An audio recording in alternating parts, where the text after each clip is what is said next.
So moving on then with Sloterdijk to Chapter 4. Chapter 4 is called The Retreat Within the Mother, Groundwork for a Negative Gynecology. And so this is a short chapter, and it represents the sort of portal or entry gate to the second half of the book, in which basically for the rest of the book, the female body is going to be the primary object of exploration as a biune sphere of intimacy. He's going to explore a negative gynecology of what he calls nobjects, which are object shadows perceived by the fetus before it has developed its own subjectivity. The placenta as a missing twin that haunts us throughout our lives. Orpheus descending down into the underworld in quest of Eurydice, which is the missing placenta, it turns out to be, and so forth. He's going to examine basically, the rest of the book will be this negative gynecology in which he examines the phenomenology of being in the cave, in the intimate biune sphere of the mother's body. And so this is a short chapter, but it presupposes that you know something about his metanarrative of history. And elsewhere in another collection of interviews, he talks about that metanarrative, in which he says that for the ancients, being in the world originally meant being in the Great Mother. For the entirety of human history, from the Paleolithic clear down to the time of the Greeks and the Hebrews, humanity was on the inside of the Great Mother. During the Metaphysical Age, being in the world meant being in God, he says, and this is in the Metaphysical Age, Descartes and down to Husserl. And then in the post-metaphysical age, being in the world means, as it does for Heidegger, being thrown into the world, in which a real outside begins to appear then for the first time. With Heidegger, we're outside the spheres of both the mother and the father. This should be compared, interestingly enough, with Gebser's idea about the structures of consciousness, in which he says that the mythical consciousness structure came into being during the Neolithic and is to be identified with the matriarchal mythological traditions, whereas the rational or mental consciousness structure that comes into being with the Greeks and the Hebrews corresponds roughly to what Sloterdijk means here by the age of being in God, the age of the patriarch, and the integral consciousness structure then corresponds to a balance between the two of them, which is something like what Sloterdijk rather is trying to do here with his negative gynecology. And as he points out that the ancient idea that with the Neolithic for the first time, he says, two inventions came into being, namely the house on the one hand and the nomos, the law of the earth, the matriarchal cult of the blood, the law of the earth on the other hand. Those are the two innovations that come in with the Neolithic.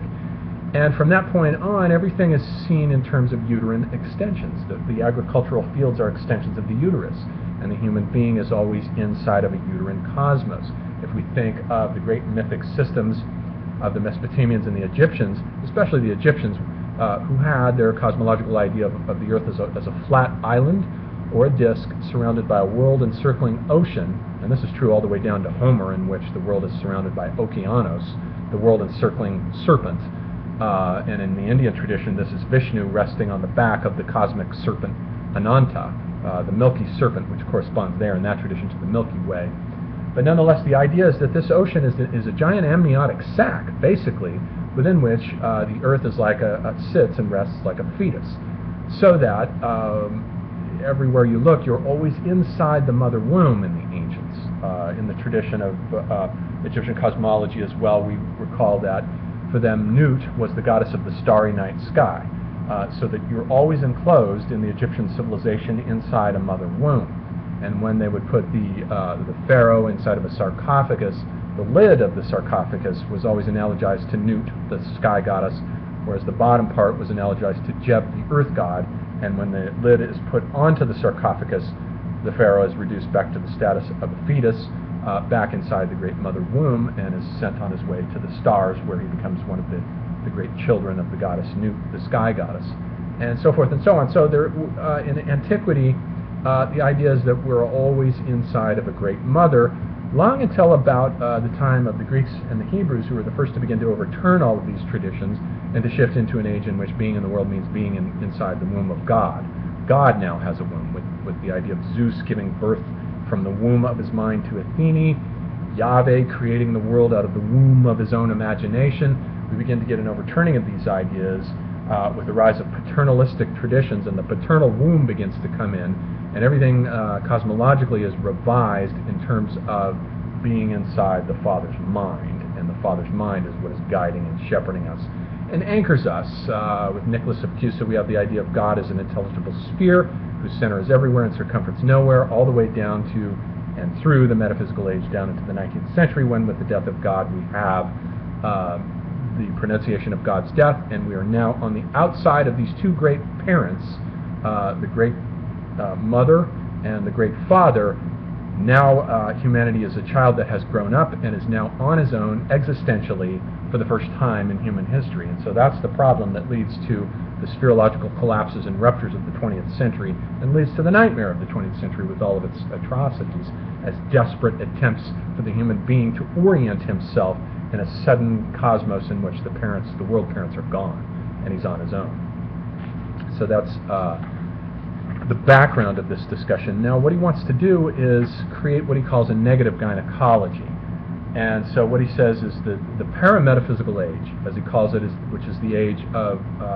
the tradition of being inside the Great Mother, in which the Indian mystic, for example, with his immersion into Brahman, is regressing back to the womb of unity with the Great Mother. And notice that the Hindu tradition is a metaphysics of being, whereas the Buddhist tradition is a metaphysics of the nothing. So we have that antithesis there between being and nothing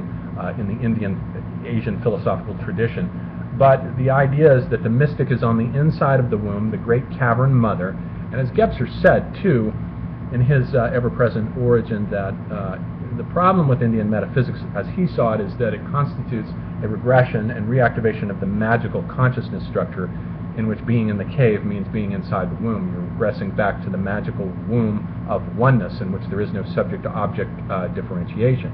And so Sloterdijk sees Indian metaphysics in a way that's very similar to the way Gebser saw it, as this regression to the womb. But in any event, we have in the parametaphysical age the mystic's experience of the oneness basically recaptures the fetus's experience of the lack of differentiation between self and other in the womb. Basically, the fetus in the mother womb experiences a non-dual Vedantic-like consciousness in which there is no duality between subject and object. Same thing with the mystic, only now the difference is, avoiding the pre-trans fallacy that Ken Wilber points out, that the mystic has an awareness now that he has gone back into the state of primordial cosmic unity with the Great Mother, with the monistic one, but now with an awareness that he's doing that, with an awareness of these other consciousness structures that have intervened in the meantime.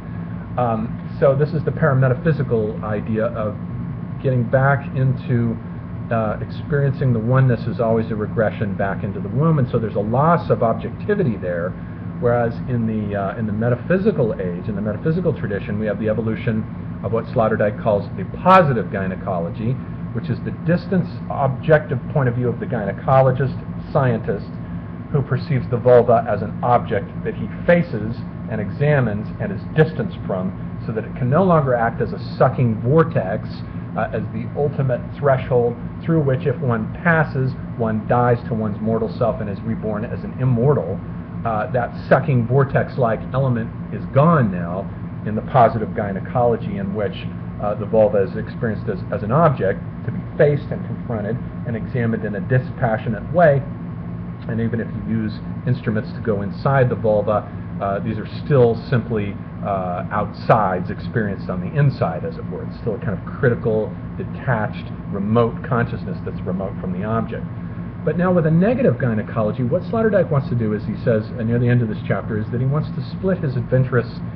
intelligence in two, into a dyad, as it were, so that if we imagine, as we enter the portal of the Great Mother here at this point in the book, we imagine one half of the adventurer actually going inside the cave, and we need him to go inside the cave because what we want to develop, or what Sloterdijk wants to develop now, is a critical phenomenology of being in the cave. So half of his adventurer wants to go inside the mother womb and experience the phenomenology of what's going on in there, while the other half remains on the threshold,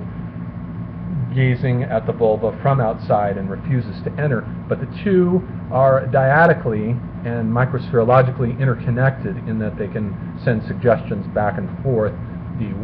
consciousness on the outside can send suggestions to the cave explorer on the inside for ways of translating what is otherwise inexpressible into the speech of critical discourse of what the phenomenology is like of being inside the cavern, the intimacy of the cavern world. And so this negative gynecology then, as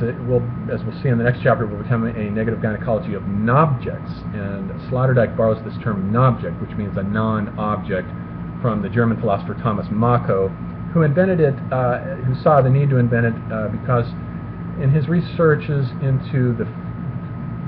phenomenology of the fetus inside the womb,